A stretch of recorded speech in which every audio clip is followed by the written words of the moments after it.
Hi, everybody. My name is Dustin with www.gamblingonfreedom.com. I am a certified hypnotherapist specializing in problem gambling, gambling addiction, compulsive gambling. And in today's video, I really want to talk about the concept of rock bottom. Now, there's some nuances here, so I want to kind of talk about different sides of the coin and that kind of thing. So, the first side of the coin I want to talk about is a person's mindset who says, I don't have a rock bottom. So somebody who says, I don't have a rock bottom to themselves. Now, this is a good thing in some ways. So in some contexts, this is actually very helpful, right? If you don't have a rock bottom, then no matter what life throws at you, no matter how much stress you're under, no matter how you feel, you're going to be able to push forward. You're going to be able to do the thing that you want to do, regardless of how much stress you're under, how much pain you're under, how much negative emotion you're under. And you're going to do the thing no matter how you feel, no matter what happens, you'll be able to handle it and move past it through determination and discipline and willpower and these kinds of things. So in a lot of contexts, that's great. That's a great thing. It's a great attitude to have, to not let life get you down, to be able to always push forward. This is an amazing thing. The problem, though, is that when it becomes an addiction, when you get an addiction and that mindset is still there, what happens is now it turns into a problem. It flips. Before it's a resource, and then it's a problem. And this is the truth and the nature of pretty much all problems. So all problems are resources first. That's actually the truth. I won't go too far into that, but every problem we have in our life, before it was a problem, it resourced us. It was actually helpful. So, and this is one of these. So essentially this resource of, oh, well, life can throw anything at me and I'll never falter. I'll never break. I'll never have a bottom. There's nothing that could actually stop me. Life is going to throw whatever it has at me. I'll deal with the stress. I'll deal with the pain. No matter what happens, I'll always push. Okay. Now, when it becomes a addiction, we'll just say a gambling addiction because that's what we're talking about. Now you have this gambling addiction and you have this mindset. Well, because I have no rock bottom, I now use all my money uh to to go gamble. I don't have any money for food. I don't have any money for groceries. My wife leaves me. My car gets repoed because I've lost all my money. I am now in a hole so great that I couldn't even dig myself out of with loans. Now I have a loans, right? And so what happens is you get so much stress and so much debt and so many issues piled onto you because you have a gambling addiction that I have this mindset though that I don't have a rock bottom. I can take whatever life throws at me. I can handle all the stress. No matter what happens, I'm always going to push forward.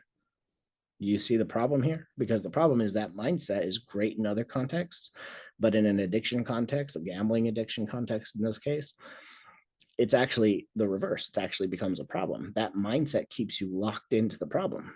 Because if you can just keep taking more and more punishment, more and more pain, more and more issues, more and more stress, you're never going to even want to get out because you have this mindset that you don't have a rock bottom.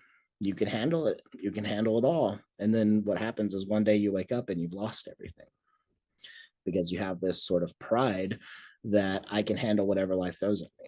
Right. So the first concept to understand is, you know, this idea that I don't have a rock bottom, this mindset, which would be resourceful in a lot of contexts, in an addiction context, a gambling addiction context, in this context, is actually part of the problem. Okay.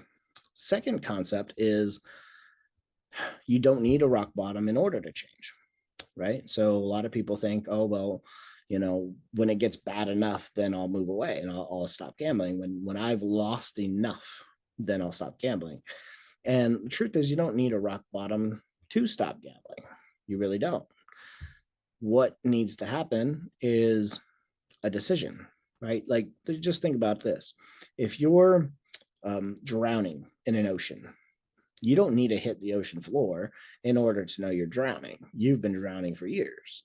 All you really need to do is make a decision, a choice to swim back up, right? And you don't need the ocean floor to tell you to swim back up. You just make a decision and you go back up, right? And so in this context, it's like, well, you don't need to wait for a rock bottom in order to decide to get out of gambling. You really don't. It's just a decision. When you think about what the rock bottom is, it's a decision, it's a choice. That's all it is. And it's a decision or a choice at a point in time where you have so much pain that you can't take anymore. That's basically what it is. But you don't need all of that pain in order to make it. You just need to make it.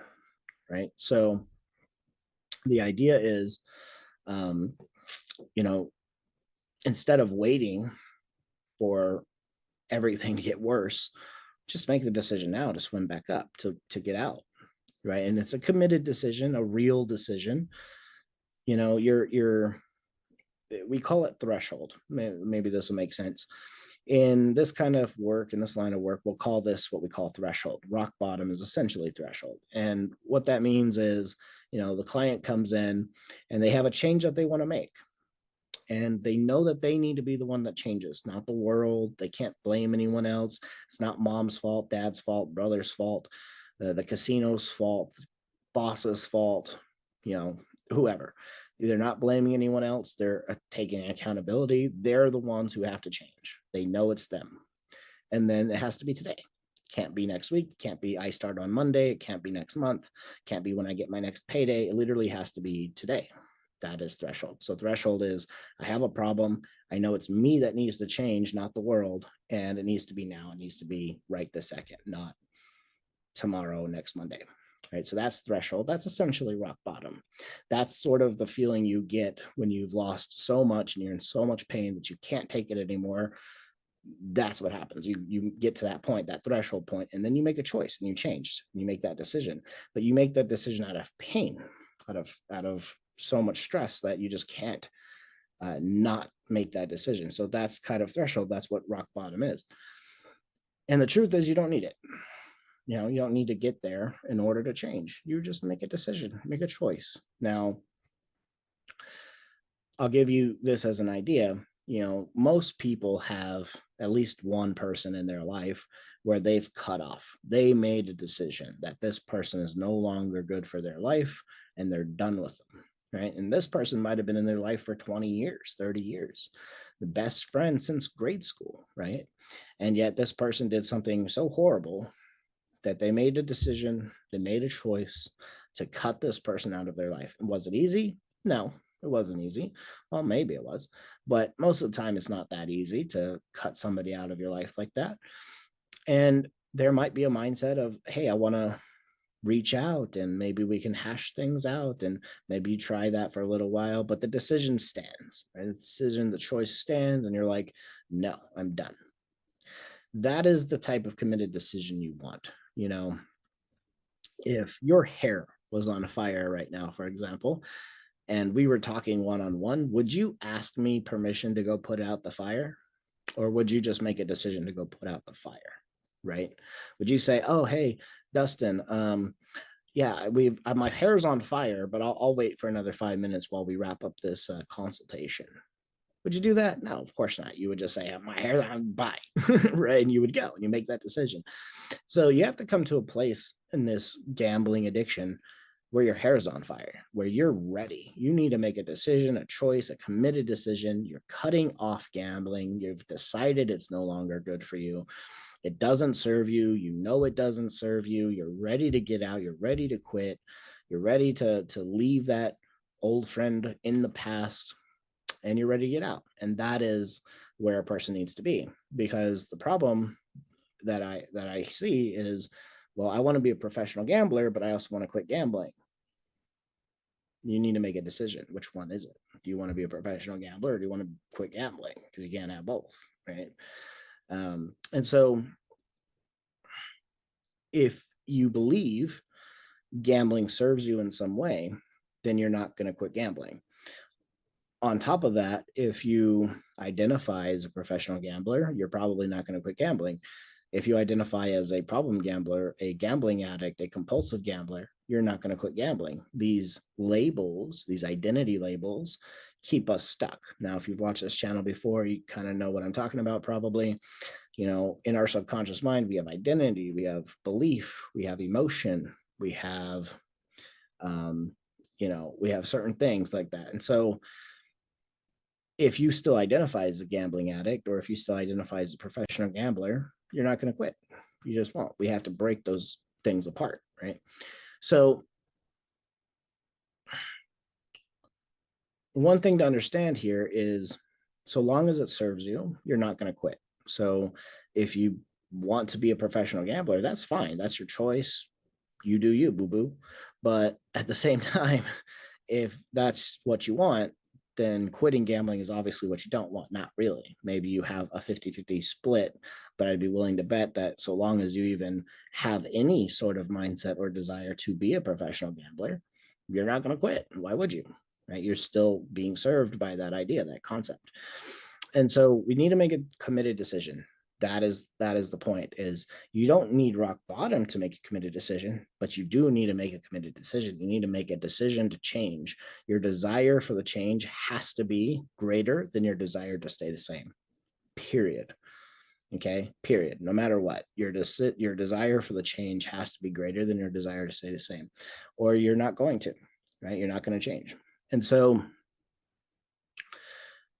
understand that gambling doesn't give you anything.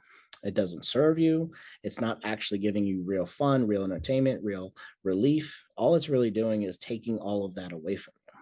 Okay, it's not actually giving you those things. You know, if gambling was really entertainment, then at the end of the night, after you've lost the money that you brought to gambling, you would be leaving and feeling fine about it. But most of the time, that's not true, is it? Most of the time, it's like, oh, well, I wasted all the money I brought. I'm going to continue to go. I'm going to continue to go.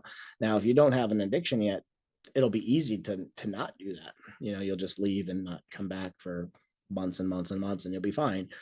But if you do have a gambling addiction, you know, you might set a limit to say, oh, well, I'm only going to bring $500 with me, and that's all I'm going to spend. And you'll go there and you'll spend the 500, realizing that you lost it all, and you'll still gamble most likely, because those limits only help a certain amount of people, right? They really only help when you're not actually in an addiction. It's much harder to stick to them when the addiction is current, right? So what we really need to do is just realize gambling doesn't give us anything. We need to break that illusion. It doesn't give you real fun, doesn't give you real relief, doesn't give you real entertainment. If it was really entertaining, you would actually still feel entertained even if you lost everything for that night, because it was just for entertainment. It was just for fun. It was just for, you know, an escape, a relief. But, you know, we're doing it to get something out of it. We're trying to make this money, or we're trying to get a jackpot, or we're trying to be with our friends or whatever. And we think that it's fun, and we think that it's entertainment, but it's not. You know, if it was really that, then at the end of it, we wouldn't have any issues with what we lost. We wouldn't be trying to chase it. It would just be fun, right? It's like, you know, if you go to, I don't really go to concerts, but let's just say you're someone who likes to go to concerts. You know, you go to the concert and you go there because you just want to go there.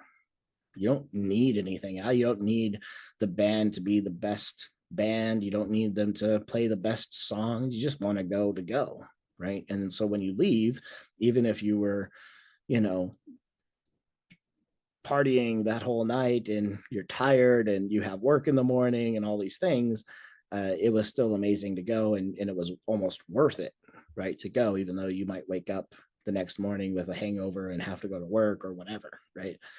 And so it was still true entertainment. It was still true fun. Whereas gambling isn't like that. Gambling is, okay, well, I'm going to entice you with all these urges and all these cravings and craving thoughts and urges to go gamble, pretending that it's fun. You know, my nervous system moving me out of pain and towards pleasure. It's giving me all these urges to go gamble. So I go gamble to escape this pain and go towards pleasure. And I think I'm getting real pleasure, but I'm not. I'm just escaping pain.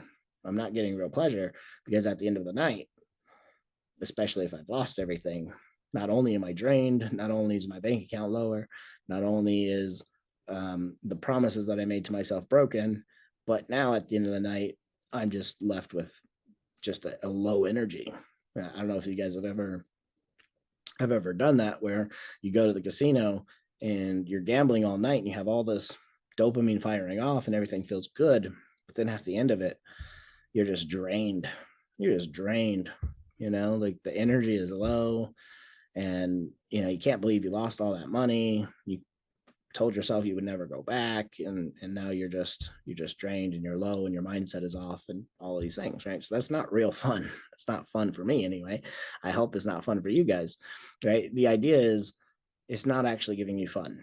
It's not actually giving you entertainment. If it was real entertainment, you would go and you'd have an amazing time, and even if you were drained like that, it would be worth it. It's not worth it at the end of the night when you're a gambling addict. At the end of the night, even if you won, a lot of times there's regret for you even going because you told yourself you wouldn't. Even if you won the night, there's still that regret. Real entertainment doesn't do that. Real fun doesn't give you that regret afterwards because you just went because you wanted to. Right? You go to this concert because you wanted to have a good time, just because you wanted to be there, not because you needed to go. You didn't try to escape pain. You weren't trying to escape some, you know, reality that you didn't want to face or whatever. You just went because you wanted to go. There's a completely different mindset shift there. So anyway, I wrote a book. It's on Amazon. It's called The Easy Way to Quit Gambling: Exposing the Illusions That Keep You Hooked and How to Break Free for Good. And it's designed to help you break every myth, every illusion that you might believe is serving you, the reasons why you might want to gamble, all of the craving thoughts, all the urges, all the desires that you might have, all the fantasies you might have about going and gambling. All that stuff is just fake. It's all illusions. Okay. It gives you false hopes. It gives you false reliefs. It gives you false fantasies, right? Things like that. And so long as gambling serves you, you'll never quit. So we need to break the illusions, break the myths about why it's even good to go gamble, if it's actually fun, entertainment, whatever. We need to break all those myths, because until a person makes a committed decision, a choice to quit gambling, they're not going to. You need to make that first. You need to know that this is the time. We're done. It's done. This is a friend I no longer want to be engaged with. I'm no longer entertaining their ideas. I'm done, right? We need to make that decision, and you don't have to hit rock bottom to do it. You just need to make it now. You don't need to hit the ocean floor in order to know you've been drowning. You just need to make a decision to swim up. And when you make that choice, when you make that decision, now you can actually start to move in the right direction. But you have to know where you're going. You have to know that the destination is to quit, right? To quit fully. That's the destination. You have to know where you're going in order to get there, right? And so the book will be in the description below. I'll leave a link. It's on Amazon. And if you want help quitting your gambling, or if you know someone who wants help quitting gambling, sign up for a free consultation. I'll be happy to work with you guys and actually help you get your life back together sooner rather than later. All right. So that's it for now, guys. I hope this was an informative video, and I'll catch you on the next one. All right. Take care.